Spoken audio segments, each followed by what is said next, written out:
भारतीय प्रशासन क्या है? भारतीय प्रशासन जानते हैं आप? नहीं तो इससे रिलेटेड शॉर्ट क्वेश्चंस मैं आपको दे रही हूँ और आप इसको पढ़ते जाइए और हमें फॉलो कीजिए। भारतीय प्रशासन क्या है? देश के शासन को चलाने वाली व्यवस्था। भारतीय प्रशासन क्या है?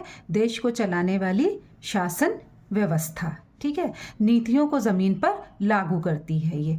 भारतीय प्रशासन का प्रमुख आधार क्या है? संविधान। संविधान भारतीय प्रशासन का मुख्य आधार है। पूरा प्रशासन संविधान से शक्ति लेता है। भारतीय प्रशासन किस प्रकार की व्यवस्था है? लोकतांत्रिक व्यवस्था है, जनता के प्रति जवाबदेही है इसकी। भारतीय प्रशासन में सर्वोच्च कार्यपालिका कौन है? राष्ट्रपति। संवैधानिक प्रमुख। वास्तविक कार्यपालिका शक्ति किसके पास होती है? प्रधानमंत्री के पास। ठीक है, वैसे तो सर्वोच्च कार्यपालिका का भारतीय प्रशासन अध्यक्ष जो है वो कहलाता है राष्ट्रपति, लेकिन अगर देखा जाए वास्तविक शक्तियां जो हैं वो किसके पास होती हैं? प्रधानमंत्री के पास होती हैं। सरकार का नेतृत्व करता है प्रधानमंत्री। केंद्रीय प्रशासन प्रमुख कौन होता है? प्रधानमंत्री होता है। मंत्रिपरिषद का प्रमुख होता है मुखिया होता है। राज्य प्रशासन का प्रमुख कौन होता है? मुख्यमंत्री होता है। राज्य सरकार का ये नेतृत्व करता है। राज्य का संवैधानिक प्रमुख कौन होता है? राज्यपाल होता है।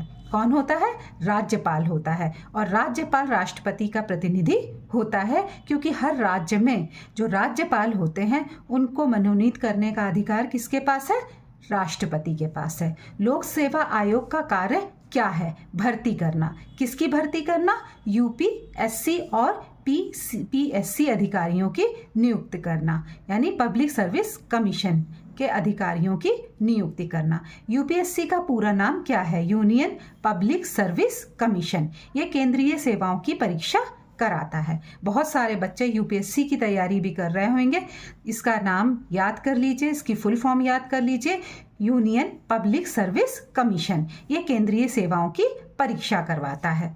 फिर नेक्स्ट क्वेश्चन है आपका, प्रशासन का प्रमुख उद्देश्य क्या है? क्या है प्रशासन का प्रमुख उद्देश्य? जन कल्याण। लोगों को सेवा देना प्रशासन का उद्देश्य है। नेक्स्ट क्वेश्चन है, भारत में प्रशासनिक ढांचा कैसा है?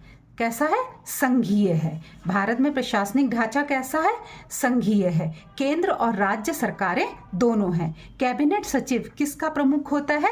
सिविल सेवाओं का प्रमुख होता है। वो सबसे वरिष्ठ नौकरशाह होता है। नीति निर्माण कौन करता है? राजनीतिक कार्यपालिका। मंत्री नीतियां बनाते हैं। नीतियों को लागू कौन करता है? स्थायी कार्यपालिका। अधिकारी नीतियों को अमल में लाते हैं। स्थायी कार्यपालिका में कौन आता है? सिविल सेवक आते हैं। ये लंबे समय तक सेवा में रहते हैं। प्रशासनिक जवाबदेही किसके प्रति होती है? जनता के प्रति होती है। प्रशासन जनता के लिए काम करता है। लोकसभा किसका हिस्सा है? संसद का हिस्सा है और लोकसभा जनता का प्रतिनिधित्व करती है। प्रशासन पर नियंत्रण कौन रखता है?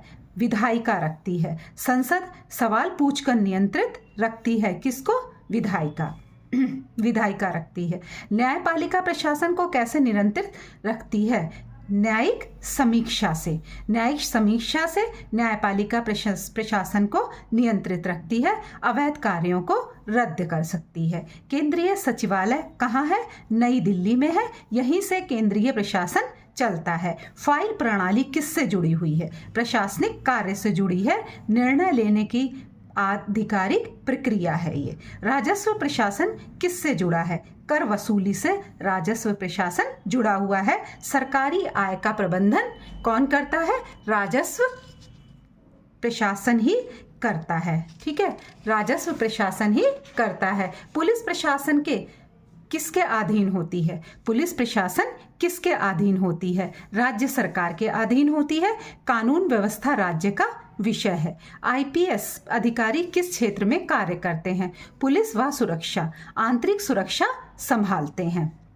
प्रशासनिक सुधारों का उद्देश्य क्या है? दक्षता को बढ़ाना, प्रशासन को सरल और प्रभावी बनाना। ई गवर्नेंस का मतलब क्या है? डिजिटल प्रशासन, तकनीक से सेवा देना। आरटीआई का उद्देश्य क्या है? जानकारी देना। नागरिक सरकार से सवाल पूछ सकते हैं। आरटीआई अधिनियम कब लागू हुआ? राइट टू इंफॉर्मेशन 2005 में ये पारदर्शिता बढ़ाता है। ठीक है। लोक प्रशासन का अध्ययन क्यों किया जाता है? शासन समझने के लिए लोक प्रशासन का अध्ययन किया जाता है कि सरकार कैसे काम करती है। नीति और प्रशासन में क्या संबंध है? पूरक हैं एक दूसरे के। नीति बिना प्रशासन के अधूरी है। जिला कलेक्टर किसका प्रतिनिधि होता है? राज्य सरकार का प्रतिनिधि होता है। वो राज्य की नीतियां लागू करता है। भारत में सबसे निचला प्रशासनिक स्तर कौन सा है? ग्राम पंचायत। स्थानीय शासन की इकाई है ग्राम पंचायत। पंचायती राज किसके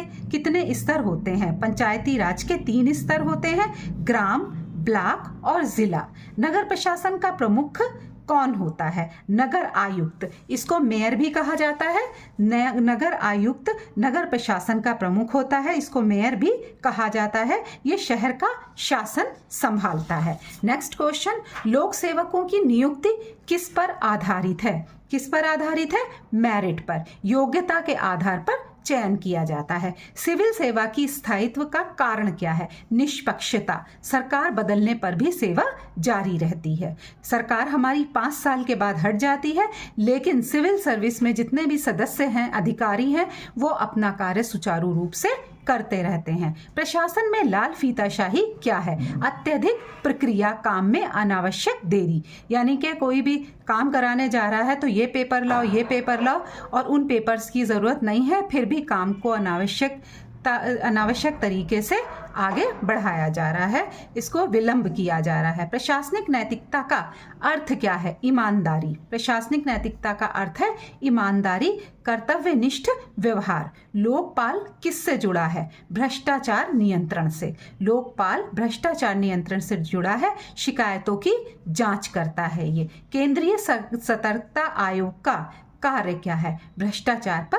निगरानी रखना, सरकारी कर्मियों पर नजर रखना। नीति आयोग का कार्य क्या है? नीति सलाह, सरकार को विकास संबंधी सुझाव देना। नीति आयोग ने किसकी जगह ली? योजना आयोग की जगह ले ली। अब योजना आयोग के स्थान पर नीति आयोग है। इसका गठन 2015 में किया गया था। प्रशासनिक प्रशिक्षण कहाँ दिया जाता है? LBSNAA यानी Lal Bahadur Shastri national academy of administration, ये मसूरी में है, उत्तराखंड में, जहां पर IAS अधिकारियों को प्रशिक्षण दिया जाता है। भारत में प्रशासन की भाषा क्या है? हिंदी और अंग्रेजी आधिकारिक कार्यभाषाएं हैं। कार्यपालिका का अर्थ क्या है? कानून लागू करने वाली संस्था, सरकार का क्रियान्वयन पक्ष।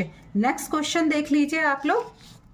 प्रशासनिक निर्णय किस पर आधारित है? प्रशासनिक निर्णय नियम और नीतियों पर आधारित है, मनमानी इसमें नहीं की जा सकती। प्रशासनिक विकेंद्रीकरण का मतलब क्या है? शक्ति का बंटवारा करना, स्थानीय स्तर को भी अधिकार देना। सुशासन का अर्थ क्या है? प्रभावी शासन।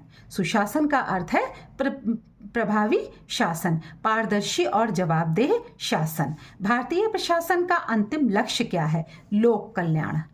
भारतीय प्रशासन का अंतिम लक्ष्य है लोक कल्याण, जनता की भलाई सर्वोपरि है। आपको हमने भारतीय प्रशासन के काफ़ी शॉर्ट क्वेश्चंस बता दिए।